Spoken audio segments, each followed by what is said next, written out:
So here we got a trio of Trane XB 13 units at a gas station in Orlando. Stopping by here on our way home.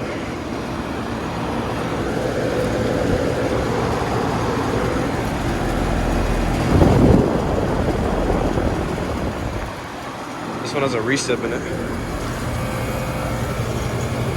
That's cold but not sweating. And this is hot. Alright, so it's a 5-ton from 2004.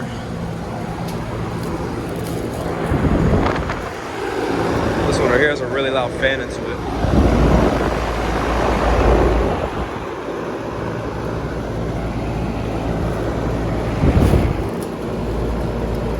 '7 5-ton.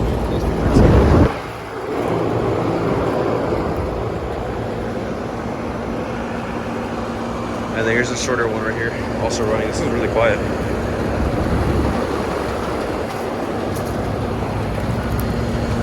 '2006 5-ton.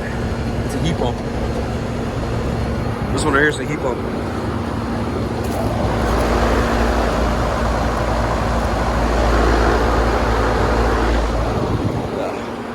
So I got 2 straight cool units and a heat pump. Now we got a couple of refrigerator components, which are not very interesting, but yeah. Well, that's it for this video, guys. Gonna be on our way home right now. Guess over and out.